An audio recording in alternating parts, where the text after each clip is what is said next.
신명기 22장 말씀입니다. 신명기 22장은 10계명 중에 7계명과 관련이 있습니다. 간음하지 말라는 7계명과 관련이 있습니다. 정확하게 꼭 일치한다 말하기는 쉽지가 않은데요. 그 앞에 이제 13절부터는 그 내용이 그대로 있기 때문에 이제 그 부분으로 볼 수가 있는데, 앞부분 1절에서 12절까지 말씀은 좀 또 다른 이야기가 나오죠.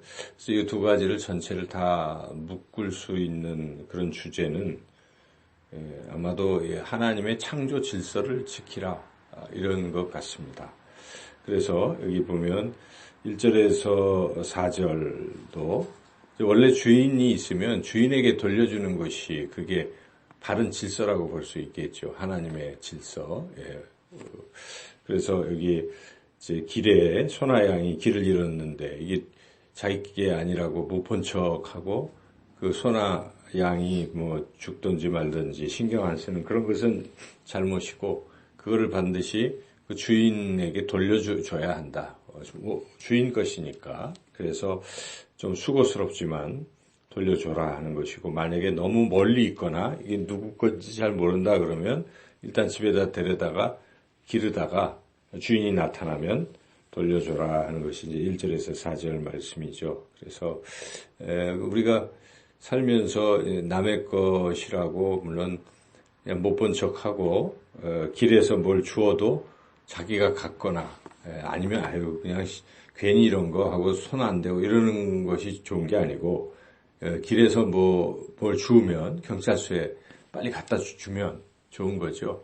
그래서 뭐 우리가 매스컴을 통해서 막 그런 큰 돈도 이렇게 갖다 주는 이제 그런 훈훈한 이야기들도 듣는데, 그런 정신을 가지고 우리가 살아야 되겠습니다. 또 이제 5절부터 남자 옷과 여자 옷을 서로 바꿔 입지 말라, 그런 이야기죠. 이것도 어떤 질서에 관련된 것 같습니다. 그래서 이게 남자는 남자 옷, 여자는 여자 옷, 이런 것이죠. 그 뒤에 이제 보면 여기 섞이는 거, 종자를 섞어서 포도원에 뿌린다든지, 이런 것도 이게 질서에 위배되죠. 하나님께서 이렇게 한 것을 교배하고 하는 것도 사실 비성경적인 것이죠. 하나님이 좋은 대로 이렇게 만들어 놓으셨는데 사람이 그것을 자꾸 무너뜨리고 하는 것도 좋지 않다. 그런 것. 그리고 심지어 11절에 양털과 배실을 섞어서 짠 것도 입지 마라. 이렇게. 여하튼 이걸 우리가 문자적으로 다 적용하기는 어렵겠지만 그 정신을 우리가 잘 생각해서 하나님이 원래 만들어 놓으신 질서, 그냥 그대로 이렇게 순리, 이렇게 살아가는 것이 하나님께서 기뻐하시는 것이다 하는 것입니다. 이 간음, 이 부분도 사실 따지고 보면 하나님이 짝지어 주신 것이니까 그렇게 살아야지, 그것을 넘어서서 그런 간음을 하고 살아가는 것은, 이것은 하나님의 창조 질서를 깨뜨리는 행위라 하는 것이죠. 그래서는 안 된다는 것인데, 여기에 보면 여러 가지 아주 구체적인 이 간음에 대한 처결을 어떻게 하냐가 잘 나오고 있는데요.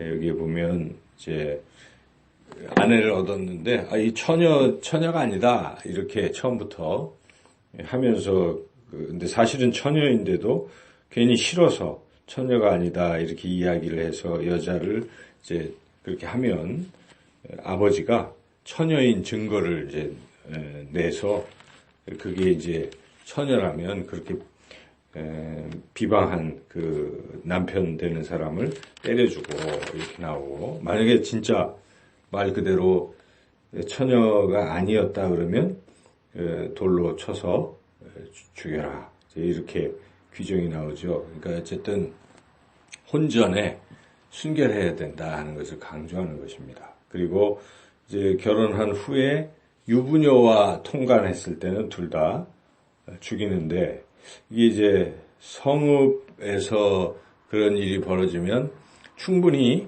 만약에 강간이라 그러면 소리를 질러서 표현할 수 있는 것, 사람들이 있는 곳이니까. 그런데 소리가 없었다 하는 것은 둘이 더 뜻이 맞았다 하는 것이기 때문에 둘 다 죽여라 이제 이런 것이고. 근데 들에서는 이거 어차피 아무도 사람도 없는 들에서는 소리를 지를 수도 없기 때문에 그런 경우는 여자는 살려두라. 소리를 지를 수가 없었기 때문이다. 이제 소리가 들리지 않았기 때문이다 해서 그렇게 이제 구제하는 것도 있고. 그래서 어쨌든 이런 정해진 것이 아닌 다른 식으로 자꾸 순결을 잃어버리면 이렇게 하나님께서 처벌하라고 말씀하시는 것이죠. 그리고 이제 그 강간한 경우도 남자가 약혼도 아직 안 했는데 그 여자를 강간하면 이제 그 여자를 평생 아내로 삼도록 그렇게 하는 것이고, 강간이 아니라 결혼 전에 서로 순결을 지키지 않고 약혼도 안 하고 둘이 그런 짓을 하면 둘 다 죽여라. 뭐 이런 얘기가 30절까지 쭉 나와 있습니다. 결국 간음하지 말라라는 한마디 말씀으로 우리가 요약할 수 있고, 그 앞에 이제 뭐 서로 섞여서 입지도 말고 옷을 만들지도 말고 그런 것들, 또 주인에게 돌려주고 하는 이런 모든 것은 결국 원리대로 하나님의 그 만들어 놓으신 창조의 그 질서대로 사는 것이 옳은 것이다 하는 것을 우리에게 깨닫게 합니다. 그래서 오늘 하루를 살아갈 때도 이 질서, 하나님이 만들어 놓으신 그 질서대로 우리가 순종하고 그렇게 살아가는 하루의 삶이 되시기를 주님의 이름으로 축원합니다.